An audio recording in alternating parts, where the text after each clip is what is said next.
जुलूसी अंदाज में विपक्ष पहुंचा।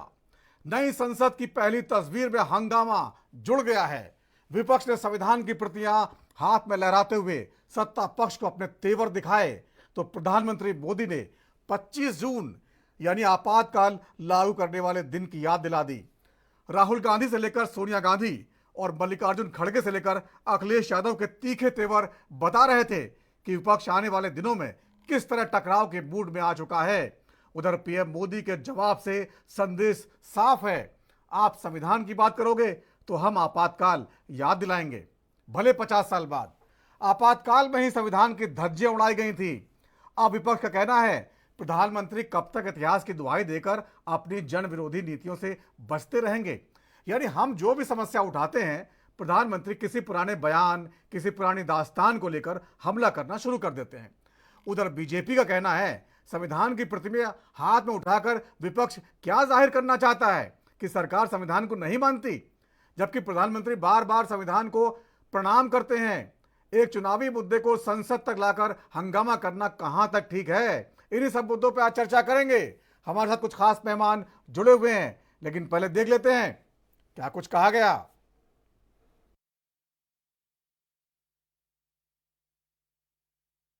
जो लोग इस देश के संविधान की गरिमा से समर्पित हैं, जो लोग भारत की लोकतांत्रिक परंपराओं पे निष्ठा रखते हैं, उनके लिए 25 जून न भूलने वाला दिवस है। कल 25 जून को भारत के लोकतंत्र में जो काला धब्बा लगा था उसके 50 वर्ष हो रहे हैं। भारत की नई पीढ़ी इस बात को कभी नहीं भूलेगी कि भारत के संविधान को पूरी तरह नकार दिया गया था, संविधान के लीरे लीरा उड़ा दिए गए थे, देश को जेल खाना बना दिया गया था, लोकतंत्र को पूरी तरह दबोच दिया गया था। इमरजेंसी के ये 50 साल इस संकल्प के हैं कि हम गौरव के साथ हमारे संविधान की रक्षा करते हुए, भारत के लोकतंत्र लोकतांत्रिक परंपराओं की रक्षा करते हुए देशवासी संकल्प लेंगे कि भारत में फिर कभी कोई ऐसी हिम्मत नहीं करेगा जो 50 साल पहले की गई थी और लोकतंत्र पे काला धब्बा लगा दिया। देखिए, जो आक्रमण प्रधानमंत्री जी अमित शाह जी कॉन्स्टिट्यूशन पर, संविधान पे कर रहे हैं, वो हमारे लिए एक्सेप्टेबल नहीं है, वो हम होने नहीं देंगे। इसीलिए हमने कॉन्स्टिट्यूशन ओथ लेते हुए हमने कॉन्स्टिट्यूशन पकड़ा था। धन्यवाद।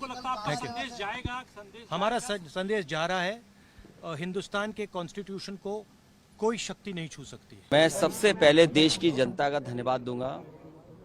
देश की समझदार जनता ने इस बार लोकतंत्र बचाने के लिए, संविधान बचाने के लिए जो मतदान किया है, सबसे पहले मैं जनता का धन्यवाद और आभार प्रकट करूंगा।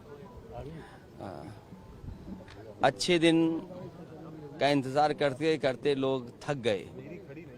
मुझे उम्मीद है कि आने वाले समय में खुशियों के दिन जरूर आएंगे।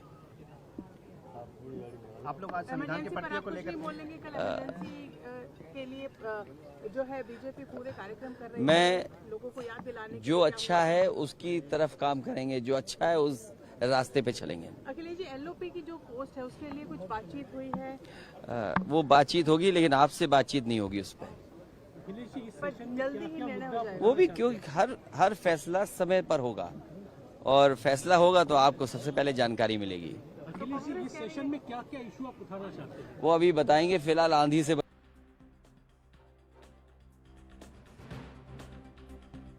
पहले ही दिन संसद में हंगामा हुआ। विपक्ष पूरे संविधान की प्रतियां लहराता हुआ दिखाई दिया। हर तरफ गांधी प्रतिमा के बाहर धरना प्रदर्शन किया गया। संसद के अंदर संविधान की प्रतियां लहराई गईं। सोनिया गांधी, राहुल गांधी, अखिलेश यादव, मल्लिकार्जुन खड़गे, तमाम नेता जो है अपने पूरे लाव लश्कर के साथ, सांसदों के साथ मौजूद रहे। और पहले दिन जो समझ में आया वो साफ दिखाई दे रहा है कि विपक्ष इस बार सरकार से पहले दिन से ही टकराव के मूड में है। तो आखिर कामकाज कैसे होगा? क्या सरकार कामकाज कर पाएगी? या इन तमाम मुद्दों पर चर्चा करेंगे। हमारे साथ कुछ खास मेहमान मौजूद हैं, उनके पास चलते हैं और चर्चा शुरू करते हैं। हमारे साथ मौजूद है अश्विनी शाही जी, प्रवक्ता बीजेपी के। अश्विनी जी, आपका बहुत बहुत स्वागत है।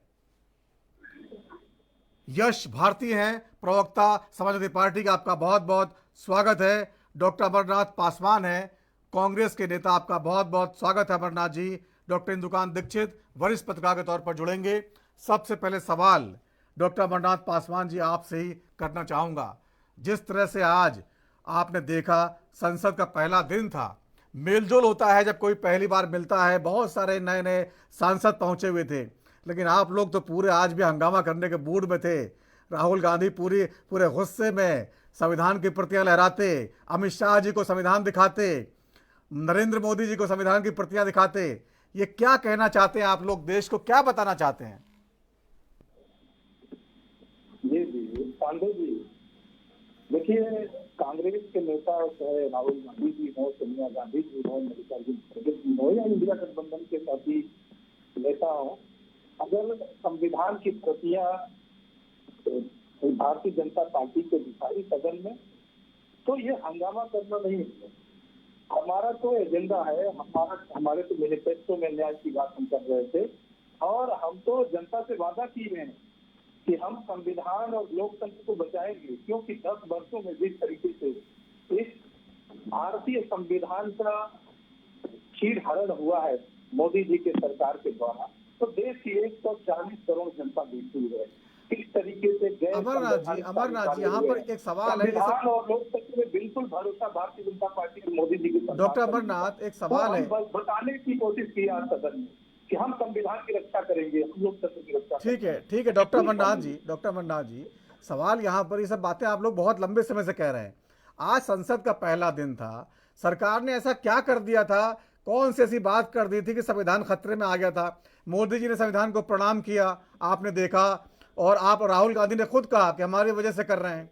तो अभी पहला दिन था, कामकाज शुरू होने देते और आगे सरकार क्या करती है उस पर फैसला करते हैं आप लोग। पहले दिन से टकराव के मोड में आगे जनता देख रही है, आप तो खुद झगड़े करने के मूड में हैं। नहीं पांडे साहब, झगड़ा करने के मूड में इंडिया गठबंधन और भारतीय राष्ट्रीय कांग्रेस पार्टी और कांग्रेस पार्टी के नेता नहीं है।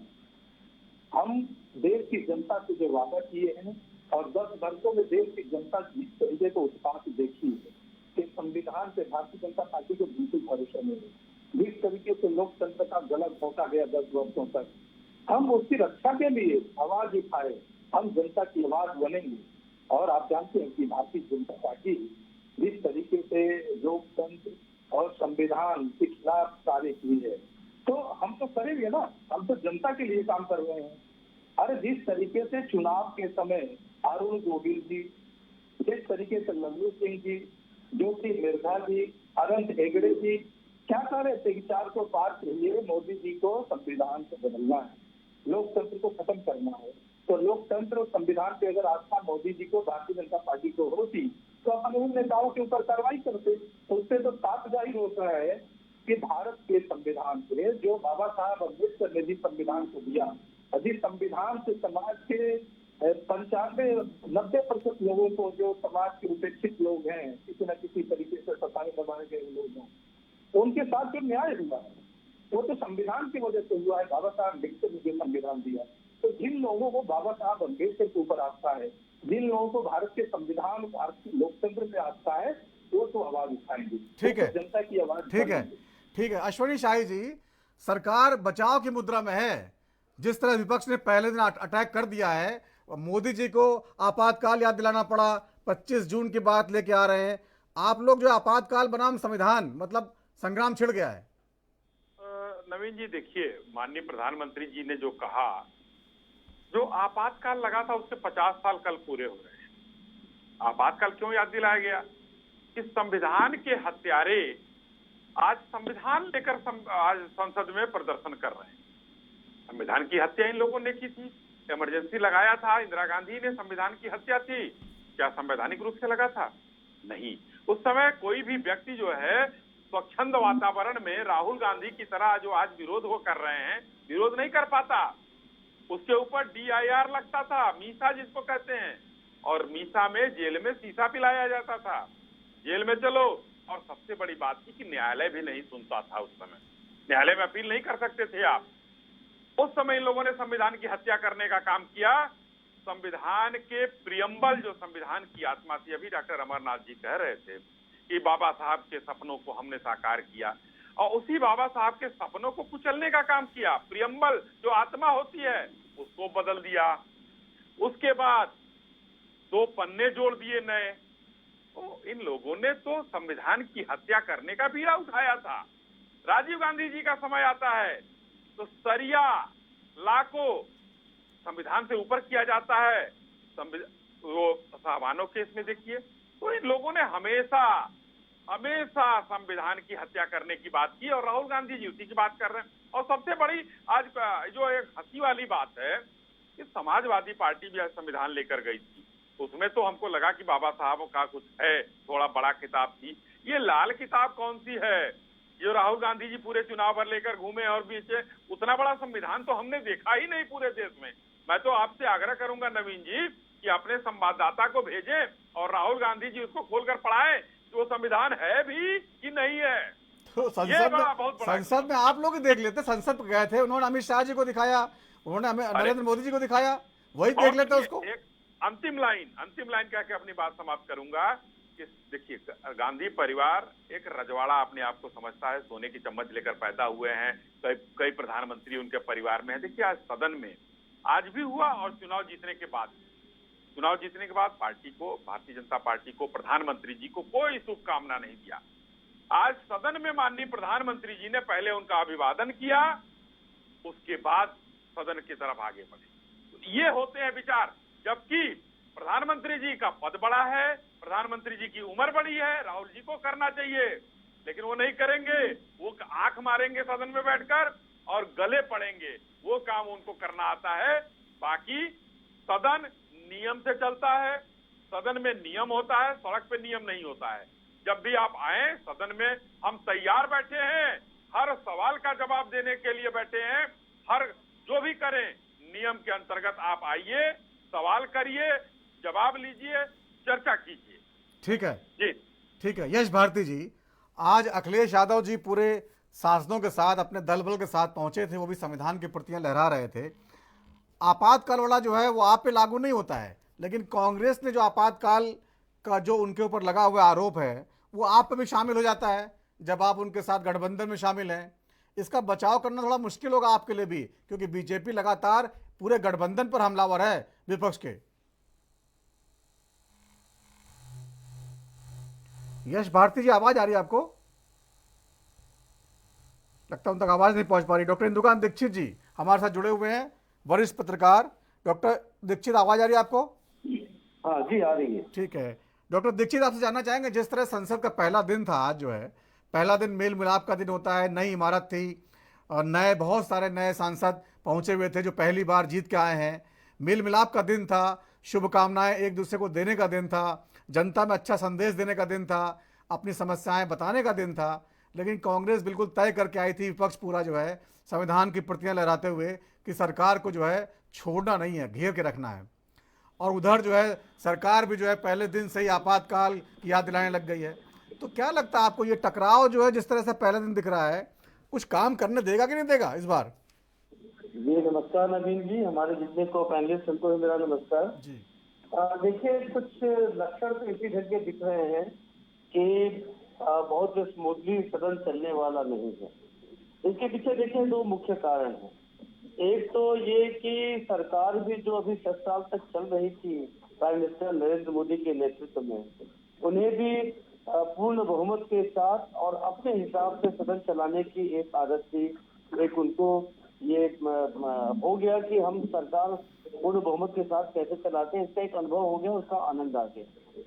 दूसरा, विपक्ष जिसे लगातार ये झेलना पड़ रहा था कि विपक्ष कहीं न कहीं बहुत कमजोर है, जिसमें विपक्ष का नेता बनाने की भी ताकत नहीं है, तो उसे जैसे कहते हैं जो कई लोग चुनाव के समय, चुनाव के रिजल्ट के बाद भी एग्जाम्पल दे रहे थे कि किसी बच्चे को ये हो कि हम तो पासिंग मार्क्स भी नहीं पाएंगे और उसे 99 मिल गया, तो वो उतने पर ही कांग्रेस इतनी उत्साहित है कि वो उसको लगता है कि हर मुद्दे पे हमें सरकार को घेरना है और इस तरह से घेरना है कि उसे समझ में आए कि हम वापस ताकत में आ गए हैं। जिस कांग्रेस से वो मुक्त करना चाहते थे पूरी सिस्टम को, पूरे देश को, उस कांग्रेस को हमने 99 पे ला दिया और अब न सिर्फ विपक्ष के मुख्य पार्टी के तौर पे आगे विपक्ष के नेता का हमें ओहदा मिल जाएगा, बल्कि साथ में हम इस स्थिति में आ गए हैं कि हम सरकार को हर मुद्दे पर घेर सकते हैं और चाहेंगे तो हर चीजों को उसे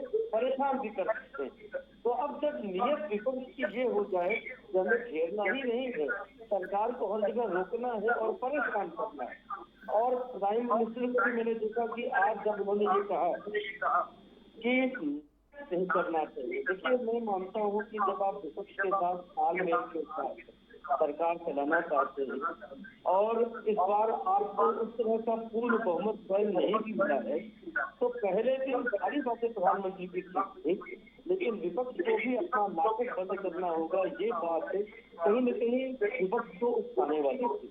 जी ठीक है, यश भारती जी, आपको आवाज आ रही है? मैं सुन पा रहा हूँ आपकी बात। ठीक है, यश भारती जी, जिस तरह से आज जो है आप लोग पहुंचे संसद में अखिलेश यादव जी के नेतृत्व में और दल बल के साथ, बहुत बड़ी पार्टी हो गई आपकी संसद में खास तौर से, तो अभी संविधान लहराते हुए आप लोगों ने प्रदर्शन किया, कांग्रेस ने भी किया, तो बीजेपी हमला कर रही है, आपातकाल की याद दिला रही है, आपातकाल में संविधान की धज्जियां उड़ाई गई, ये पूरे देश ने देखा। इस लपेटे में आप भी आ गए हैं। आप हालांकि उस समय जो है कांग्रेस के विरोधी हुआ करते थे, आज जो है वो हमला आप पर भी आ गया है, तो किस तरह से जवाब दीजिएगा इसको? और पहले दिन जो है क्या आप चाहेंगे सरकार से, चाहते थे? नवीन जी, पहली तो ये मेरा पक्ष नहीं है, पक्ष कांग्रेस पार्टी के साथी को रखना चाहिए, लेकिन जहां सच और झूठ की बात आती है तो वहां तो सभी को सच बोलना चाहिए। भारतीय जनता पार्टी के अश्विनी शाही जी अभी वो लाल किताब, काली किताब, पीली किताब और हरी किताब रंगों में यहाँ भी उलझ गए और सच और झूठ से दूर चले गए। संविधान की जो किताब है, जिसको पॉकेट एडिशन कहते हैं, ये अमित शाह जी ले रहे हैं, या इनको अगर आप पहचानते हो तो अमित शाह जी ले रहे हैं, ठीक है। और देश के राष्ट्रपति जी भी इस पॉकेट एडिशन को ले चुके हैं। तो ये पॉकेट एडिशन है जिसको आसानी से किताब में रखा जा सकता है, जिसको राहुल गांधी जी आजकल लेकर के चल रहे हैं। चुनाव प्रचार में भी इसको बीजेपी ने लेकर के बहुत राजनीति करी, लेकिन बीजेपी समझ नहीं पाती, क्योंकि ये तो नागपुरी कानून जानते हैं, मनुस्मृति जानते हैं, संविधान जानते कहां है। इसीलिए तो आवश्यकता है इनको संविधान दिखाना पड़ता है कि भाई ये है संविधान, इसको जान लो, इसको पहचान लो।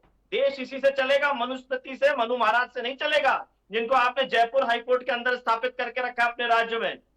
कोर्ट चलेगा संविधान से, देश चलेगा संविधान से, संसद चलेगी संविधान से, और आपको भी संविधान से ही चलना पड़ेगा।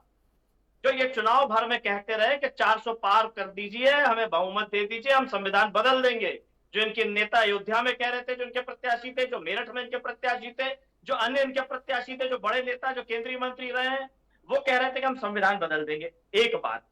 दूसरी बात, जो आपने आपातकाल की बात बताई, तो मुझे बड़ा आश्चर्य होता है भारतीय जनता पार्टी के ऊपर कि ये पहले तय कर लें, गांधी परिवार का विरोध करना है, आपातकाल का विरोध करना है। अगर गांधी परिवार का विरोध करना है तो नेहरू गांधी परिवार से ही मेनका गांधी जी आती हैं, उनका बेटा वरुण गांधी आता है।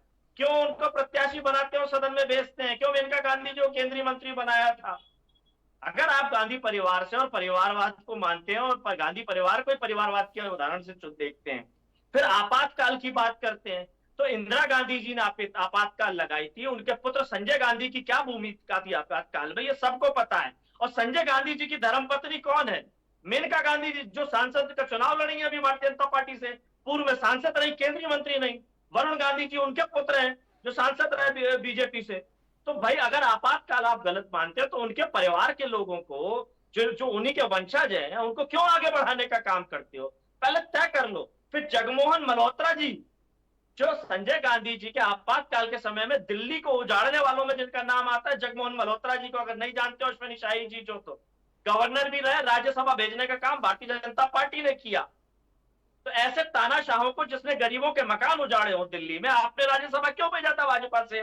तीसरा नाम बताता हूं, विद्याचरण शुक्ल, जो 2007 में भारतीय जनता पार्टी में थे, जिन्होंने आपातकाल में प्रेस की आजादी पर प्रतिबंध लगाया था, किशोर कुमार के गाने पर प्रतिबंध लगा दिया, यश भारती जी, यश भारती तो ये जी, तमाम जो है फिर बंसीलाल जी से गठबंधन किया भारतीय जनता कौन सा पार्टी। इतिहास का क्लास हम लोग थोड़े ले रहे हैं? आपातकाल के मुखौटे माने जाते हैं। यश भारती जी, कांग्रेस पार्टी तो शर्मिंदा हो गई, उसने इस बात को बुरा माना कि आपातकाल का जो दौर था वो खराब था, हम देश से माफी मांगते हैं। जैसे जातीय जनगणना के लिए राहुल गांधी जी ने माफी मांगी कि कांग्रेस पार्टी से गलती हुई, लेकिन नैतिकता के आधार पर तो भारतीय जनता पार्टी और एनडीए में तो इस्तीफे ही नहीं होते। राजनाथ सिंह जी बोल गए, भावनात्मक, नैतिकता, जनता की आवाज, ये सब बातें भारतीय जनता पार्टी में नहीं होती। ठीक है, ये तो मोदी और अमित शाह दो लोगों की ठीक बात है, चलती है। ठीक है। आपने अभी जो भारतीय है जनता पार्टी दो पार्टियों की लड़ाई को व्यक्तियों में जोड़ दिया और इतिहास को व्यक्तिगत को ले गए। अश्विनी शाही जी, आप जवाब तो देंगे ही। आपातकाल जो जिन लोगों ने आपातकाल लगाया, जिस कांग्रेस पार्टी ने लगाया, कांग्रेस पार्टी कोई जीव तो है नहीं।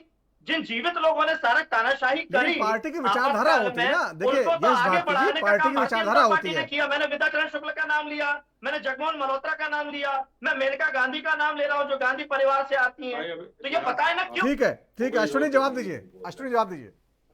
देखिए, हम लोगों ने बड़ा इतिहास अभी यहाँ पर सुना, व्यक्तिगत इतिहास। अगर हम लोग इतिहास की बात करते हैं तो हमारे साथियों को बुरा लग जाता है। आज देखिए किस तरीके से भी इन्होंने कहा कि कांग्रेस ने माफी मांग लिया था, और वो माफी, आज की बात मैं कह रहा हूं, कांग्रेस के अध्यक्ष खड़गे साहब का बयान सदन के बाहर मीडिया को था कि वो इमरजेंसी इस अघोषित इमरजेंसी से बढ़िया थी।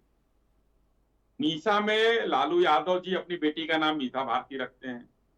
इस तरीके से जयप्रकाश नारायण और पूरे सब लोग उसके आंदोलन के पैदावार हैं।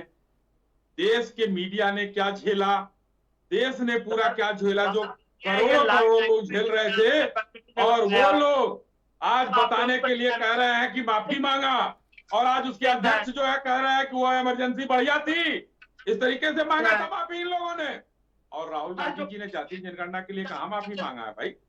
उनके नेता जो है वहां पर उप मुख्यमंत्री कर्नाटक के, वो गए हैं वहां, कोर्ट गए हैं, हाई कोर्ट में केस चल रहा है कि जातीय जनगणना नहीं होनी चाहिए।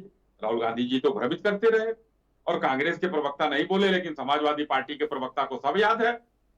और रही बात, जहां तक उनके परिवार की बात कर रहे हैं, इंदिरा गांधी जी ने जो लगाया था, इंदिरा गांधी जी कभी भारतीय जनता पार्टी की सांसद नहीं रही, और जिस दिन राजीव गांधी जी आए उसी दिन सोनिया गांधी आई, उसी दिन मेनका गांधी का सामान बाहर फेंक दिया गया था एक छोटे बच्चे के साथ। वो हैवान परिवार है वो गांधी परिवार, ये छोटे बच्चे को उठाकर फेंक दिया था। यश और वही अखिलेश यादव, बीच में बोलिए, नहीं, ये वही अखिलेश यादव, आपको मौका दूंगा ना बोलने का, मौका दूंगा, आप सुन लीजिए। वही अखिलेश यादव अपने वृद्ध पिता के साथ बाइक छीन कर उनको मंच से हटाने का काम करते हैं। ये हैवानों की पार्टी है जो समाजवादी पार्टी और कांग्रेस ने जो काम किया था। और आज जो क्या बता रहे हैं, कहाँ ले गए थे? अभी 10 साल इनकी सरकार रही, यूपीए की सरकार जिसमें ये थे, यूपीए के सरकार में एक सलाहकार बनाया गया था, राष्ट्रीय सलाहकार, जो प्रधानमंत्री जी उनके पीछे खड़े होते थे हाथ बांध कर, और वो आगे बढ़ाकर हाथ मिलाती थी और आगे रहती थी। बड़ी फोटो उनकी, छोटी फोटो प्रधानमंत्री की। ठीक है, वो अश्विनी शाही जी, यहाँ पे एक सवाल है। अश्विनी शाही जी, यश भारती जी, आप शांत रहेंगे तो मैं सवाल पूछ लेता हूँ। यश जी शांत रहिए।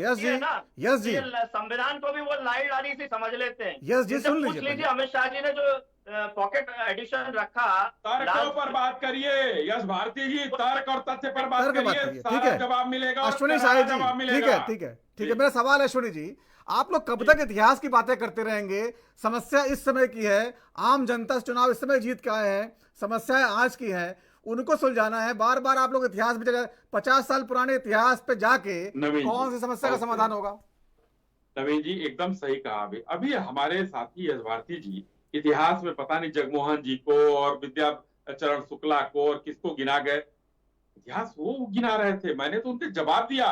और ये संविधान पर लगा हुआ धब्बा है इमरजेंसी, बनाया, इमरजेंसी उस दिन का काला अध्याय है 25 जून पलायन तो हुआ। देश में काला, अब जैसे 15 अगस्त 1947 को आजादी मिली थी तो हम आनंद मनाते हैं, उसी तरीके से 75 को 25 जून को ये काला दिन था, तो हम भूल नहीं सकते उसको भाई।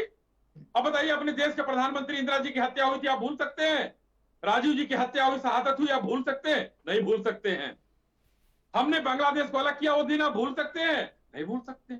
उसी तरीके से इमरजेंसी को हम नहीं भूल सकते हैं, और वही इतिहास है हमारा, इससे अवगत कराना हमको काम है। क्योंकि बच्चों ने, मैं तो उस समय 5 साल का 6 साल का था, मुझे तो याद भी नहीं है, तो हमारे बाद पैदा हुए बच्चे आज उस इतिहास में पढ़ेंगे, उनको अवगत कराना पड़ेगा। यही वो गांधी परिवार है जिसने इमरजेंसी लगाया और लालू प्रसाद यादव को अपनी बेटी का नाम मीसा रखना पड़ा। मीसा में जेलों में शीशा पिलाया जाता था। आपके जैसे संवाददाता नवीन जी यहाँ पर कोई कुछ बोल नहीं सकते थे, आपके पास एक आदमी बैठता था, ठीक है, आप भी इतिहास की अखबार निकलते थे, सबको पता है, करके आपातकाल के बारे में सबको पता है, किसी की हिम्मत नहीं थी। ठीक है, पूछिए ना, विदा चरण शुक्ल जी जिन्होंने प्रेस की आजादी पे प्रतिबंध लगाया, वो बीजेपी में क्या कर रहे थे? इसमें सवाल पूछिए। राजनीति अलग अलग होती है, बहुत लोग चले जाते हैं, हम भी, हमारे पास भी लिस्ट है, लेकिन वो कुतर्क हो जाएगा, इसलिए जो है कुतर्कों पर मत जाइए आप। हमारे उपराष्ट्रपति जी, रक्षा मंत्री जी, जगमोहन मीरा कुछ तर्क रखिए, उपराष्ट्रपति और राष्ट्रपति की बात मत कीजिए, तर्क रखिए कुछ। नग्न तस्वीरें दिखा के उनको बदनाम करने का काम किया था पुत्र के साथ जोड़ के। ठीक है, अरे करने के लिए तो आतंकियों को आप लोगों ने छोड़ा था, उसको भी जो है इस तरह से जो है एक दूसरे पर आरोप प्रत्यारोप चलता रहेगा, लेकिन जवाब निकल जाना चाहिए था। काल पे हूँ और उस लाल डायरी पे हूँ जिसमें बीजेपी का हिसाब किताब रहता है, क्योंकि पॉकेट एडिशन जो सब जानते हैं संविधान, वो भाजपा नहीं जानती, इसीलिए सवाल उठाती है। उनके लिए पॉकेट वाले हत्यारे तो बैठे हैं ना, आप लोग तो हत्या करके बैठे हुए हैं, आज साथ दे रहे हैं संविधान के हत्यारों का। संविधान में प्रियम्बल जी संविधान की आत्मा होती है, बाबा साहब अम्बेडकर का जो है दिल बसता था उसमें, और उस प्रियम्बल को बदलने का काम आपकी सहयोगी पार्टी ने किया। संविधान राहुल गांधी प्रस्तावना में हुआ, बहुत जिक्र कर रहे हैं प्रस्तावना का। सुनी जी, सुनी भाई बता दीजिए वो प्रस्तावना में कौन सा संशोधन हुआ? प्रस्तावना में आप लोग जो सेकुलर शब्द जोड़ा गया, आपने जोड़ा कि नहीं जोड़ा? कितने 3 शब्द बदले गए थे उसमें। अरे प्रस्तावना जबकि नहीं बदली जा सकती है, जिक्र करने की बात है, आप लोगों ने प्रस्तावना ही छेड़ दिया, उसमें क्यों बदला? 2 पन्ने संविधान में कैसे जोड़े आप लोगों ने? 42वां संशोधन किया था आपने या नहीं किया था? बताइए ना। 42वें संविधान संशोधन 1976 में किया गया, क्या हुआ था? और एकता अखंडता शब्द जुड़ा, पंथ निरपेक्ष शब्द जुड़ा, तो उसमें कौन संविधान की धज्जियां उड़ गई आपके अनुसार? और धज्जियां तो नहीं जा सकता हो गए। और नवीन भाई थोड़ा अश्विनी जी को बोलिए कि हमको भी मौका दें। आपको मौका बिल्कुल देंगे, आपका है सर, आप बोले। एक छोटा सा ब्रेक लेता हूं, ब्रेक के बाद लौटूंगा तो आपसे बात करता हूं और सवाल पूछता हूं, जीतन राम मांझी ने क्या कहा था आज के जो है लोकसभा हंगामे पर।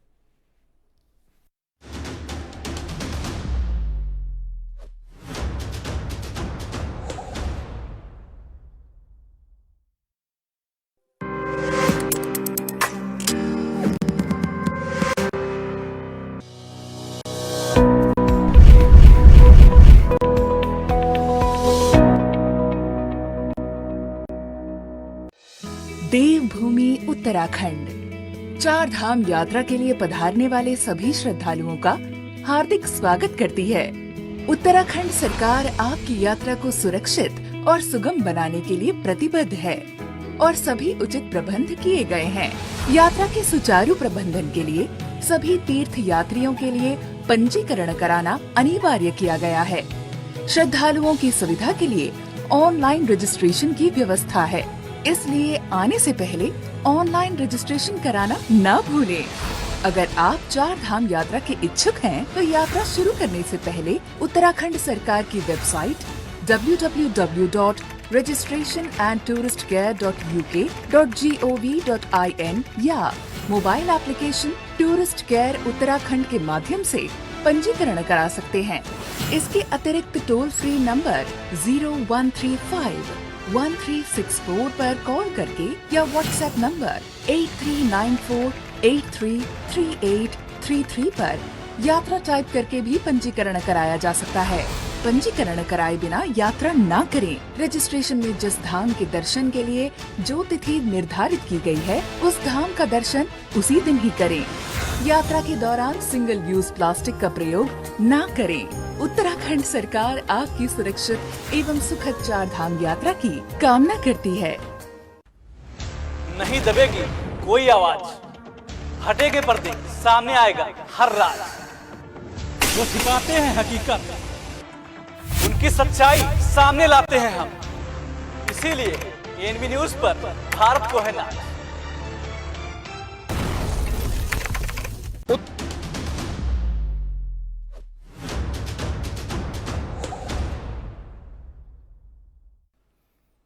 और ब्रेक के बाद राजधर्म में एक बार फिर आपका स्वागत है। आज दिन भर संसद में जो हंगामा हुआ उस पर चर्चा कर रहे हैं। हमारे साथ कुछ खास मेहमान जुड़े हुए हैं, जिनसे चलते हैं, बातचीत को आगे बढ़ाते हैं। अश्विनी शाही जी हैं, प्रवक्ता बीजेपी के, यश भारती जी हैं, प्रवक्ता समाजवादी पार्टी के, डॉक्टर अमरनाथ पासवान जी हैं, कांग्रेस के नेता, डॉक्टर इंदुकांत दीक्षित जी हैं, वरिष्ठ पत्रकार। डॉक्टर अमरनाथ पासवान जी, जिस तरह से आज हंगामा हुआ, राहुल गांधी जी ने 14 मुद्दे जो हैं वो रखे हैं सामने। उसमें जो सरकार लोकसभा चुनाव परिणामों के बाद सरकार के बीच में जो अब तक जो है दुर्घटना, रेल दुर्घटना से लेकर नीट घोटाला, तमाम 14 मुद्दे गिनाए उन्होंने। और उसके जरिए वो कहते हैं कि संविधान का जो है गला घोंटा जा रहा है। हादसे होते हैं, उनके पीछे सरकार की मंशा हो सकती है, सरकार असफल हो सकती है, जैसे नीट का मामला है। लेकिन हर बात में संविधान लेना, हर बात में संविधान गला घोटने वाली बात जो है, ये जनता के गले उतर नहीं पा रही है, क्योंकि जनता ने अभी भी उनको जो है मैंडेट दिया एनडीए को। और एक मंत्री हैं आप जो है जीतन राम मांझी, वो कह रहे हैं सारी थेथरोलॉजी कर रही है विपक्ष जो है। क्या कहिएगा इस पे? जी नवीन जी, देखिए 2-3 पॉइंट में बहुत कम समय में बोलूंगा। जी बोलिए। एक तो अश्विनी शाही जी संविधान के किताब का कवर पेज का कलर देख रहे थे, तो मेरे पास संयोग से 3-4 किताबें संविधान की। एक तो देखिए बेयर एक्ट है, सेंट्रल लॉ एजेंसी की, जे.एन. पांडे की भारत की संविधान हिंदी में है, ये सुभाष कश्यप की हमारी संसद है, ये चक्रवर्ती जी की इंडियन गवर्नमेंट एंड पॉलिटिक्स है, ये भारतीय राजनीतिक व्यवस्था है जयराम उपाध्याय जी की, जे.एन. पांडे की कॉन्स्टिट्यूशन ऑफ इंडिया है, इंडियन पॉलिटी लक्ष्मीकांत जी की है। बहुत सारी किताबें मेरे पास है। तो सब किताबों का कलर तो अलग अलग है। राहुल जी वाली डॉक्टर ने लिखा है, कोई उससे ज्यादा खतरा भारतीय जनता पार्टी महसूस कर रही है, पहली बात। दूसरी बात, जीतन राम मांझी जी के बयान की बात नवीन भाई आपने किया, वही जीतन राम मांझी हैं जो कुछ समय के लिए बिहार के मुख्यमंत्री बनाए गए थे, और जब मुख्यमंत्री रहते एक मंदिर में गए और मंदिर से वापस जाने के बाद उस मंदिर का बिल्कुल शुद्धिकरण किया गया था। तो जीतन राम मांझी जैसे तमाम लोग हैं जो संविधान पे आस्था नहीं रखते हैं। जिस संविधान की वजह से गया लोकसभा क्षेत्र सुरक्षित सीट है, सुरक्षित अनुसूचित जाति के लिए। अगर वो बाबा साहब अम्बेडकर ने ये प्राविधान नहीं किया होता लड़ झगड़ करके भारत के संविधान में, नहीं तो ये आपकी बात सही है, लेकिन संविधान खतरे में कैसे आ रहा है ये तो साबित नहीं कर पा रहे ना आप लोग। हमारे अरे खतरे केवल आप बोल रहे हैं, बस जीतन राम मांझी को थेथरोलॉजी कहा जा रहा है, बोलना केवल। मंदिर में जाते हैं तो मंदिर का शुद्धिकरण किया जाता है, क्या संविधान में इस तरीके का प्राविधान है?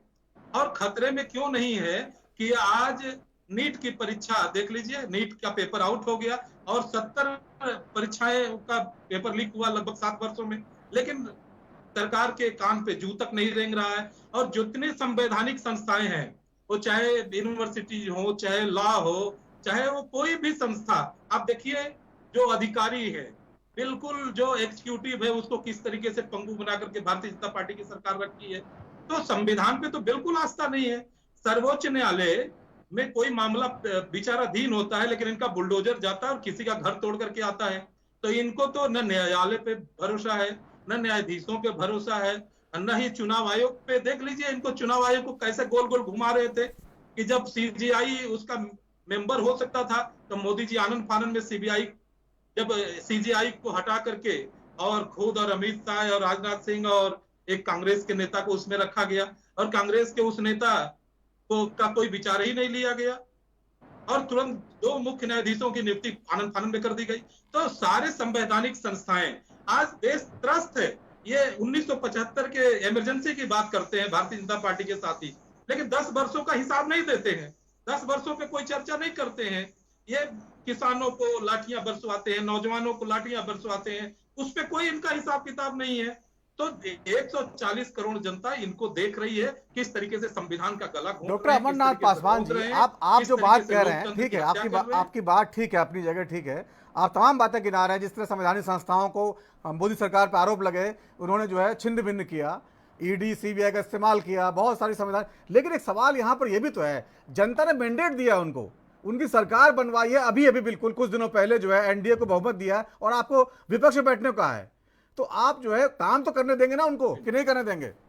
नवीन भाई, जनता ने 2014 में किस तरीके का मैंडेट दिया था, 2019 में कैसा दिया और 2024 में देख लीजिए। अरे 272 प्लस उनको समर्थन है ना, यही मैंडेट है। 272 तक आप नहीं जा पाए, जनता का यही भरोसा है, क्योंकि मोदी की जो गारंटी डंका पीटी जा रही थी, वो गारंटी तो आपका अयोध्या से लेकर के काशी तक फेल हो गई।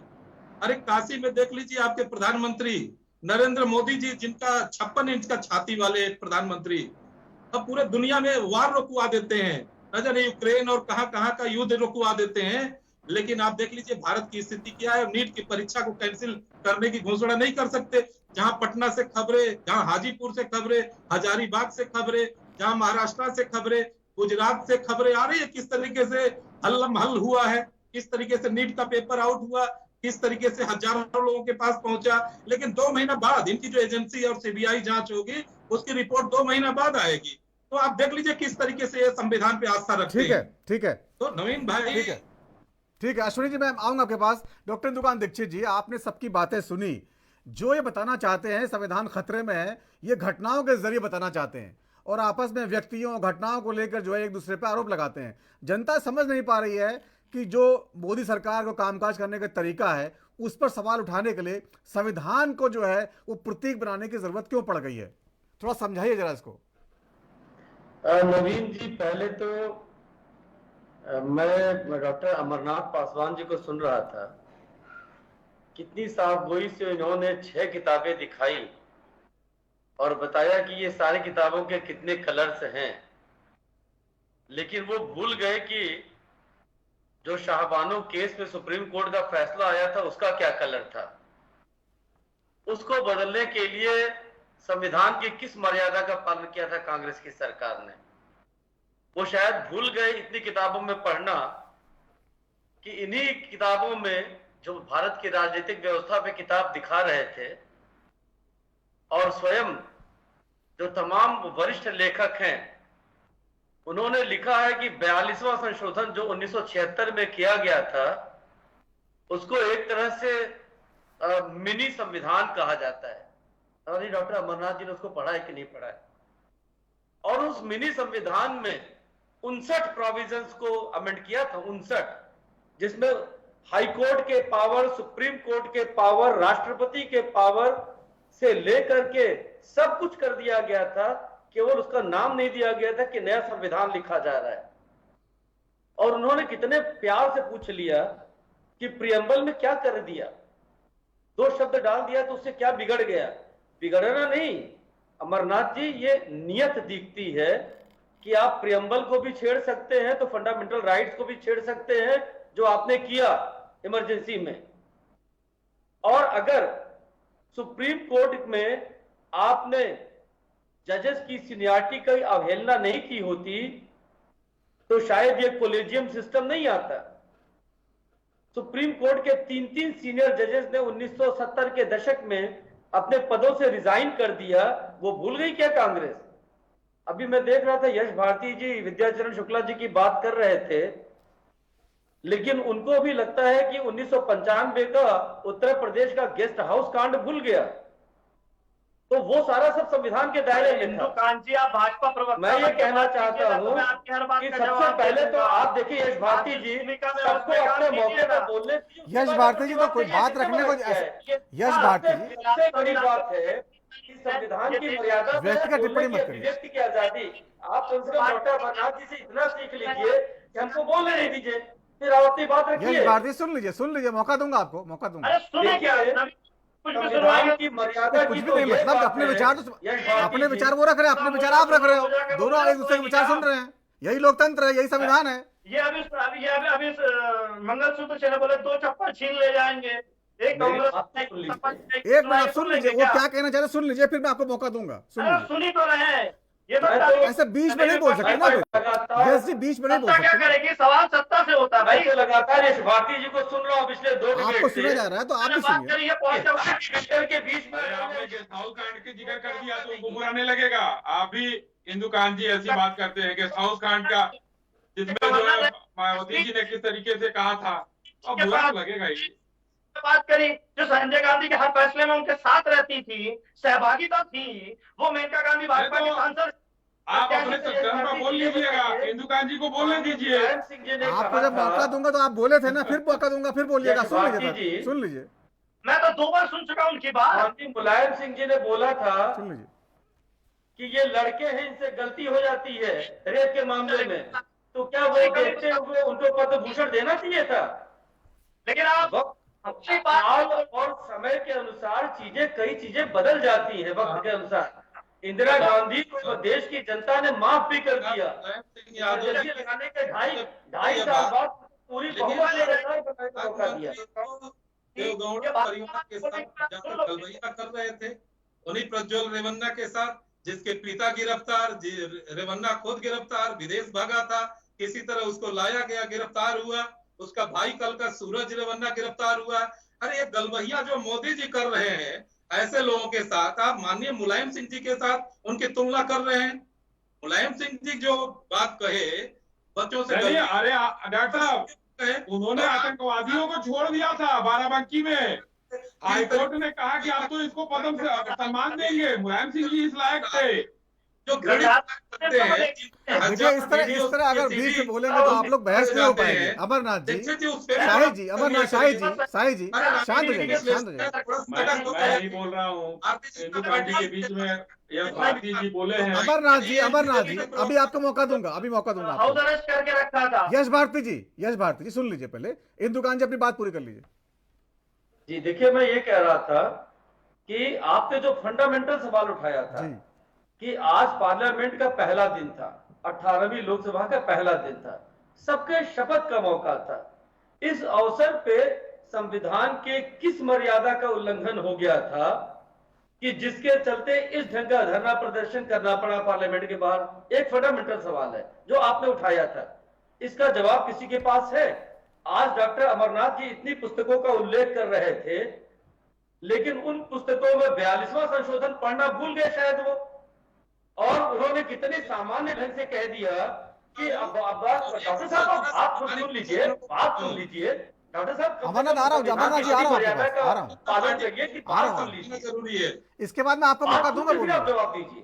देखिए, आपने जब 42वां संशोधन किया और उसमें प्रियम्बल में बदलाव कर दिया, तो केशवानंद भारती के केस में और तमाम केसेस में आकर के सुप्रीम कोर्ट को कहना पड़ा कि एक बेसिक फंडामेंटल स्ट्रक्चर है जिसमें आप बदलाव नहीं कर सकते हैं। आप पार्लियामेंट होंगे लेकिन आप बदलाव नहीं कर सकते हैं। इस ढंग की चीजें तब होती हैं जब लेजिस्लेचर या एग्जीक्यूटिव अपनी मर्यादा का हद से ज्यादा उल्लंघन करता है। आपको याद, एक एग्जांपल दे दूं अपनी बात खत्म करने के पहले। जब नरेंद्र मोदी जी की सरकार केंद्र में आई तो देश में एक जुडिशियल अपॉइंटमेंट कमीशन की बात आई कि कॉलेजियम सिस्टम से हट करके जुडिशियल अपॉइंटमेंट भी एग्जीक्यूटिव, विपक्ष, सत्ता पक्ष सब लोग मिलकर के और सुप्रीम कोर्ट के चीफ जस्टिस मिलकर करेंगे। इस तरह से भाई भतीजावाद जो कोर्ट्स में चल रहा है उस पर भी रोक लगाने की आवश्यकता है। आखिर क्या कारण है कि चंद्रचूड़ का बेटा ही सुप्रीम कोर्ट में जाता है, क्यों नहीं जा सकता है डॉक्टर अमरनाथ का बेटा? तो ये भाई भतीजा कहीं ना कहीं रुकना चाहिए बात, ठीक है। तो इस जब जुडिशियल अपॉइंटमेंट कमीशन की बात आई नवीन जी, उसको सर्वसम्मति से संसद ने पास किया, सर्वसम्मति से। अगर हम गलत बोल रहे हैं तो I stand to be corrected. वो एक्ट राज्यसभा लोकसभा से सर्वसम्मति से पास हुआ, उसको फिर बुला लिया सुप्रीम कोर्ट ने अपनी कॉन्स्टिट्यूशन बेंच पर बैठा करके कि ये गलत हुआ और उसे घोषित कर दिया गया अनकॉन्स्टिट्यूशनल, और फिर से अधिकार अपने पास रख लिया। विपक्ष ने क्या किया? जिस विपक्ष ने उस एक्ट को पारित करते समय केंद्र सरकार के साथ आम सहमति बनाई थी, उसने कहा कि केंद्र सरकार को सही थप्पड़ लगा है और गलत कर रही थी, इंटरवीन कर रही थी। क्या ये भी कोई राजनीति है? पूरी दुनिया में कोई भी अपना अपॉइंटमेंट खुद नहीं करता है। ये देश में सुप्रीम कोर्ट अपने जजेस का अपॉइंटमेंट खुद करता है। ये कौन सा कानून है? यही कारण है कि इस देश में आज तक नवीन जी आजादी के बाद हाई कोर्ट और सुप्रीम कोर्ट में कुल 350 परिवारों के जजेस हैं। क्या 350 परिवारों के लोगों ने आखिर कौन सा ऐसा भोजन किया है कि वही हाई कोर्ट सुप्रीम कोर्ट में जाते हैं? ठीक है दीक्षित तो जी, ठीक है। जुडिशियल अपॉइंटमेंट का एक ट्रांसपेरेंट सिस्टम होना चाहिए। कॉलेजियम सिस्टम में पूरी तरह से भाई भतीजावाद चलता है। ठीक है। लेकिन यश भारती जी अपनी बात के करें। बाद पीछे हटने का विपक्ष का पहली क्या बात कारण? तो ये है कि जो आपने डिबेट का टॉपिक रखा था वो कॉलेजियम सिस्टम नहीं रखा था, और कॉलेजियम सिस्टम के इतने अगर बुराई हैं इंदु कांत जी को दिखते हैं, वो संविधान अभी की उसके पक्ष में संविधान नहीं की है। बात करते बता रहे थे, संविधान संदर्भ बता, इसलिए अब अपनी बात रखिए आप। नहीं, वो संदर्भ नहीं बता रहे थे, वो तो विपक्ष का दोष बता रहे थे। सत्ता नहीं है 2014 से लेकर के 24 तक अगर आ गए तो भाई कॉलेजियम सिस्टम वो क्यों नहीं खत्म कर पाए? आप बोलिए, सफाई दोष दीजिए। अगर इंदु कांत जी को दिख रहा है तो पूछना चाहिए ना बीजेपी से सवाल इस बारे में। जो सत्ता में उससे सवाल नहीं कर रहे, जो विपक्ष में उससे सवाल पूछ रहे हैं, उसके उदाहरण बता रहे हैं। भाई हम सत्ता में हो, आप हमें हमारी कमी बताना, हम उसको सुधार करेंगे, सुधार के लिए काम करेंगे। हम तो नैतिकता पे मानते हैं ना, इस्तीफे होते हैं ना विपक्ष में। राजनाथ सिंह जी ने तो आके कह दिया ना कि ये आप बीजेपी वो यूपीए की सरकार नहीं है जिसमें इस्तीफे होंगे, ये बीजेपी की सरकार है, इस्तीफे नहीं होंगे। चाहे कैसा भी कवच बना लो, लेकिन ट्रेनें टकराएंगी, हम इस्तीफा नहीं देने वाले। हम कितनी बार भी कपड़े बदल लें, चाहे आतंकवादी घटना हो जाए, चाहे कुछ भी हो जाए, हम इस्तीफा नहीं देने वाले। लेकिन वही विपक्ष में होते थे तो जरा जरा सी बात पे इस्तीफे मांगते थे। 2 रुपए 5 रुपए पेट्रोल की कीमतें बढ़ने पे इस्तीफा मांगते थे। सब्सिडी खत्म कर दी गैस सिलेंडरों पे, सीनियर सिटीजनों का अधिकार छीन लिया, लेकिन इस्तीफा कोई नहीं दे पाएगा। नैतिकता की बात कोई नहीं कर पाएगा। भावनाओं के साथ खिलवाड़ करेंगे धार्मिक आधार पे, जातियों के आधार पे, धर्म के आधार पे, लेकिन अधिकार देने में नहीं चाहेंगे। अगर पूर्व मुख्यमंत्री अखिलेश यादव जी मंदिर चले जाएंगे तो मंदिर धोने का काम ये करेंगे। अगर घर छोड़ देंगे तो घर धोने का काम ये करेंगे। ये माहौल ये देना चाहते हैं धर्म के आधार पे, और यही इनका संविधान इनको कहता है, क्योंकि मनुष्य प्रति मानने वाले लोग हैं ये। और हमारी बुराई वही है, आज जो हम संविधान को लेके गए, जनता ने जो हमें मैंडेट दिया है, जनता ने जो हमको जीत दी है, वो संविधान के रक्षक के रूप में दी है, और ये हमारी जिम्मेदारी है कि हम उसकी रक्षक की भूमिका में रहें। ये उसके भक्षक है, उसको खत्म करना चाहते हैं। आपने पूछा प्रमाणिक तौर पे अयोध्या का इनका प्रत्याशी लल्लू सिंह कहता है कि हम संविधान खत्म कर देंगे। इनके केंद्रीय मंत्री हेगड़े जो सांसद थे वो कहते हैं हम संविधान खत्म कर देंगे। मेरठ से इनके खड़े हुए जिन्होंने भगवान राम की भूमिका निभाई थी एक नाटक में, उसमें ये कहते हैं कि हमें बहुमत दे दो तो हम संविधान खत्म कर देंगे। और कैसा प्रमाण चाहिए आपको? ठीक है, और कैसा प्रमाण चाहिए कि भारतीय जनता पार्टी कहती है हम सत्ता में आएंगे? ठीक है, बयानों के आधार पर आप लोग तय कर रहे हैं। कहा था नवीन जी, अंतिम बात, जो आपने कहा कि इन्हें बहुमत मिला, जो ओपिनियन पोल बनाने वाले झूठे मक्कार लोग थे जो 400 पार करा रहे थे, जो एग्जिट पोल बनाने वाले झूठे और मक्कार लोग थे जो 400 पार करा रहे थे, वो जनता को भ्रमित करने का काम किया भाजपा से मिलकर के, और वो आप ही के स्टूडियो में बैठ करके रोते हुए भी दिखे कि उन्होंने जनता को झूठ बोला, बरगला। ठीक है, ठीक है। डॉक्टर अमरनाथ जी, मेरा सवाल अपनी जगह पे फिर है। आप लोग घटनाओं की बात करते हैं, व्यक्तियों की बात करते हैं, इसने वो कर दिया, वो यहाँ चला गया, ये घटना हुई, लेकिन संविधान जो है वो बहुत बड़ी चीज है। आप लोग पहले दिन ये तय कर रहे हैं कि संविधान खतरे में है। जनता को बताइए थोड़ा कैसे खतरे में आ गया है, किस तरह से। अभी पिछली बार आपने जो बातें कही थी, जो पॉइंट रखे थे, कुछ जो नियुक्तियां हो गई, जो मोदी सरकार ने जो फैसले लिए, मनचाहे फैसले लिए, उनके विरोध में आप लोग हैं, तो जनता ने उसके बाद मैंडेट दे दिया उनको। ये भी आप मत भूलिए ना कि एनडीए की सरकार इस समय। बोलिए। हाँ नवीन भाई, देखिए अभी दीक्षित साहब का मैं भाषण सुन रहा था, बहुत ज्ञानी व्यक्ति हैं, और 42वां संविधान का आपने बहुत विस्तार से जिक्र किया, और प्रिम्बल का आपने विस्तार से जिक्र किया कि क्या जरूरत पड़ गई है, और जो बेसिक स्ट्रक्चर है उसमें सर्वोच्च न्यायालय ने ऐसे कहा वैसे कहा, और बहुत सारी बातें आपने कही। आपके बात का बहुत जवाब देना मुझे वे नहीं है, लेकिन जब सवाल है तो उसका जवाब देना है। पहली बात तो ये कि भारतीय संविधान में आर्टिकल 368 एक आर्टिकल है जिसमें संवैधानिक संशोधन की प्रक्रिया है।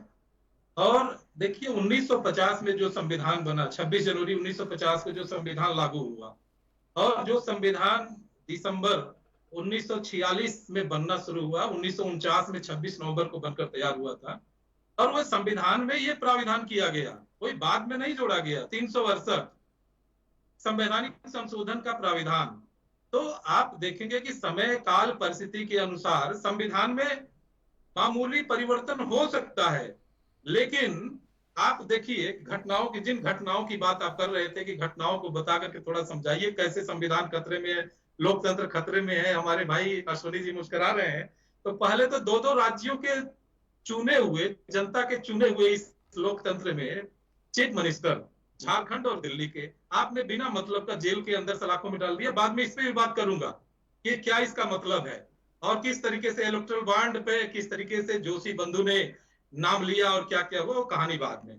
दूसरी बात की सरेआम 150 सांसदों को आपने सस्पेंड कर दिया, पार्लियामेंट से बाहर कर दिया, लोकसभा से, और अपने मर्जी से बिल्कुल मना मनी किए, तानाशाही करके जो भी विधेयक पास करना था, जो भी कानून आपके पॉकेट से जो पेज निकल गया, जो पेपर निकल गया, उसको कानून आपने ये बना दिया। तो इस तरीके से आप देखेंगे डॉक्टर अमरनाथ आप एक बात भूल गए। डॉक्टर अमरनाथ मैंने ये भी कहा था इन सारी घटनाओं के बाद जिन पे सरकार के सुन लीजिए सवाल सुन लीजिए, या पूरे संविधान को खत्म करने का प्रयास है, सरकार लोकतंत्र को खत्म करने का सवाल सुन लीजिए पहले। संवैधानिक संशोधन तो वो है जो दीक्षित साहब बोल रहे थे, वो चाहे 42वां संविधान संशोधन, चाहे 1950-51 में पहला संशोधन हो, तो संवैधानिक संशोधन तो 1950 में संविधान लागू हुआ और 50-51 से ही 51 में पहला संशोधन शुरू हुआ। आज 117 के आसपास संवैधानिक संशोधन हो चुका है। तो संशोधन करना अलग बात है और संविधान को बिल्कुल बदल करके नागपुरिया संविधान को ला करके थोप देना जनता के ऊपर। एक बाबा साहब अम्बेडकर द्वारा संविधान बनाया गया, जो जवाहरलाल नेहरू द्वारा संविधान, जो वल्लभ भाई पटेल द्वारा संविधान, राजेंद्र प्रसाद द्वारा जो संविधान बनाया गया, उसको खत्म करके नागपुरिया संविधान को ला करके लागू कर देना। तो संविधान तो ये हुआ ना, डॉक्टर अमरनाथ जी सवाल भी सुन लीजिए साथ साथ जो है खत्म करना। डॉक्टर अमरनाथ जी बहुत अच्छा बोले आप, सवाल भी सुन लीजिए। ये जो मुद्दे आपने उठाए हैं, ये सारे मुद्दे चुनाव में जनता के बीच में आप ले गए थे। आपने बार बार जनता से कहा था ये लोग संविधान बदलने वाले हैं, संविधान खतरे में। जनता ने उसके बावजूद उनको बहुमत दिया है। अभी अगर आप बार बार वही आप मुद्दे उठाएंगे, सरकार काम कैसे करेगी? मेरा सवाल ये है, जनता ने उनको चुन के भेजा है। नवीन भाई एक सेकंड समय दे। देखिए, आदरणीय प्रधानमंत्री मोदी जी पहली बार सदन में काशी की जनता ने उनको जिता करके भेजा 2014 में। जब पहली बार प्रधानमंत्री बने उसके बाद देखिए, भारत के संविधान में मौलिक अधिकार है और उसमें बहुत सारे प्राविधान है, directive principle of state policy है पार्ट 4 में, तो बहुत सारे प्राविधान संविधान में किए गए। लेकिन जिस तरीके से ऊना में दलितों को नंगा करके लाइन में खड़ा करके मारा पीटा गया, जिस तरीके से भीमा पूरे गांव में दलितों के ऊपर अत्याचार, अन्याय और हमला हुआ, और इस देश के अंदर इतने हमले दलितों के ऊपर हुआ, जो संविधान में बिल्कुल प्राविधान है कि इस तरीके के हमलों से दलितों को बचाया जाए, जो समाज का कमजोर वर्ग है उसको बचाया जाए। प्रधानमंत्री सामने आते हैं और उनका बयान आता है कि दलितों पे अत्याचार न करो, मुझे गोली मार दो। एक देश का प्रधानमंत्री इतना लाचार, इतना हताश दिख रहा है, और जो कि इतना इस तरीके के कानून इस देश में, आईपीसी और भारत का संविधान, अगर प्रधानमंत्री चाहे, ठीक है, आपकी बात आ गई है डॉक्टर अमरनाथ, आपकी बात आ गई है। सेक्रेटरी को बोल दे 1 मिनट में कार्रवाई हो जाएगी ऐसे लोगों को जो संविधान की धज्जियां उड़ा रहे थे, दिल्ली में प्रतियां फाड़ रहे थे, संविधान के प्रतियों को जला रहे थे, उनके ऊपर प्रधानमंत्री जी का मुंह बंद था, उसके ऊपर सरकार का मुंह बंद था, कोई कार्रवाई नहीं हुई। सरकार के खिलाफ बोलने वालों के ऊपर आज तक कोई कार्रवाई नहीं हुई। तो हम क्या समझे कि संविधान में आप संशोधन करना चाहते हैं या नागपुरिया संविधान को लागू करना चाहते हैं? दलितों, पिछड़ों, आदिवासियों, अल्पसंख्यकों और गरीबों को आप मारना चाहते हैं, क्योंकि आपने जिस तरीके से प्राइवेटाइजेशन किया, कोर्ट बेचा, सब कुछ बेच दिया इस देश में, रिजर्वेशन को खत्म कर दिया इनडायरेक्ट रूप से। हाँ नवीन भाई, ठीक है। आप अश्वनी शाही जी, आप जवाब तो देंगे, लेकिन मुझे ये बताइए कि सरकार काम कैसे कर पाएगी? बहुत दबाव में आप लोग जो है पूरे सत्र में, पहले सत्र नहीं, हर सत्र में आपको जवाब देना पड़ेगा जो पहले घटनाएं हुई हैं उनके बारे में। कहीं कोई जवाब नहीं। हमको देश के प्रति जो जवाब देना है हम जवाब देंगे, कोई दबाव नहीं है हमारे ऊपर।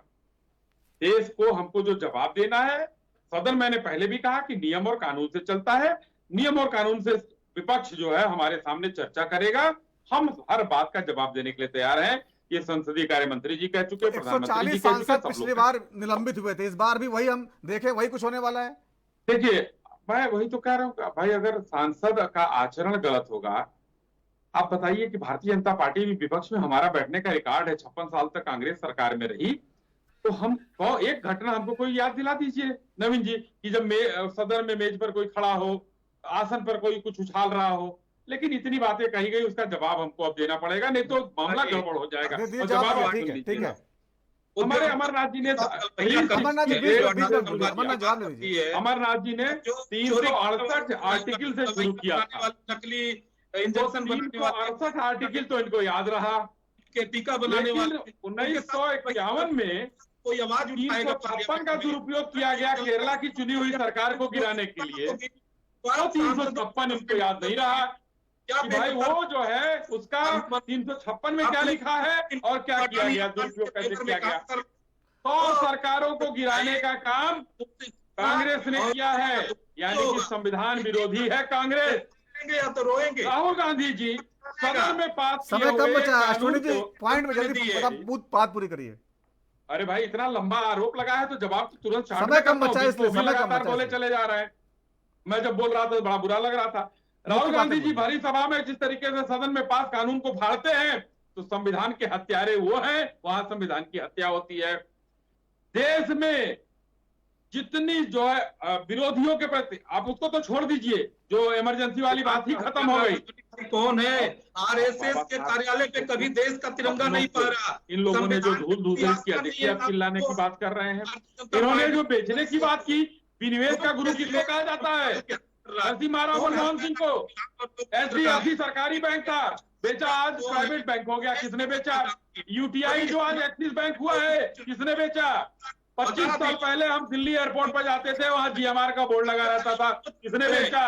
हमारी सरकार नहीं थी। तो इन कांग्रेसियों ने बड़ा ही उपद किया है। और अभी मैं आपको बताना चाहता हूँ, अगस्ता वेस्टलैंड अभी आ रहा है सबूत, जो मेलोडी हो रहा था ना, अभी आ रहा है सबूत, उसमें जाएंगे ये गांधी परिवार वाले। ये भ्रष्टाचारियों का है गिरोह, ये संविधान के हत्यारों का गिरोह है। ये सिर्फ और सिर्फ ठीक है। तो संविधान को लेकर संसद में जो लगातार हंगामा होता रहेगा, जनता देखती रहेगी, उसको समझ में शायद ही आ पाएगी आखिरकार उसके काम कब पूरे होंगे। बहुत बहुत धन्यवाद इस चर्चा में शामिल होने के लिए आप सभी मानों का। तो राजधर्म में आज इतना ही, वक्त छोटे से ब्रेक का है, ब्रेक के बाद भी खबरों का सिलसिला जारी रहेगा। नमस्कार।